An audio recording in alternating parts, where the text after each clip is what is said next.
A green, giant, grumpy ogre is making its way to Niagara Falls Scotiabank Convention Center. Coming this December, get ready for Shrek the Musical. It's very, very funny. I had mentioned to some friends the last couple of shows we did was Mary Poppins and Wizard of Oz. Really great musicals, but the humor is 50 years old, where the Shrek humor is right on the button, and it is very, very funny.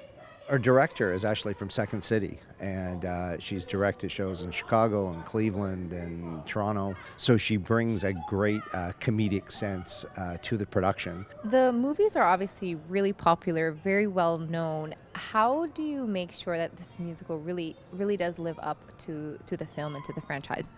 Well, I would say that the reason that it holds up to the movies and the franchise is that it is the same message that's always told the same way. The message of inclusion and not be afraid of people that are different than you. So when you see the movies or you see it on stage, they both have the same message. And we do our very best to make it the best production that we possibly can so that it can live up to the reputation of a movie. From the artistic side of things, what have you guys been doing to prepare and to really bring this show to life? I think the artistic is what is probably one of the most challenging components to theater, especially when everyone's used to the animated Shrek, right? And then we have the Broadway version. So we're trying to take elements of that childhood fairy tale component to the production. So we have a few little sound effects, special makeup that will bring everything to life on stage. How do you prepare for a role as famous as Shrek? The nice thing is that there is the base, there's the movie to look at, but so the script itself has so much heart, and it's always been a part I want to play. I think I fit it pretty well, so it's been really great to actually just get to sing through the show and do the whole show. How have you been preparing for your role as Princess Fiona? Well, I started off with just reading the script and the score at home. We work with 3 different casts of kids. So that's just been so great, getting to share things with them, and they obviously bring so much energy to the rehearsal process. It's so great.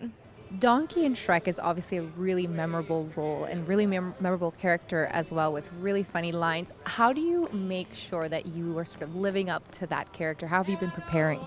It's hard to live up to Eddie Murphy. He originated it. So I think the hardest thing was first to get the voice down and then to get the groove into your step. And after I got that, everything else was very easy. I am Lord Farquaad. Lord Farquaad, forgive me, I was just saying a short farewell.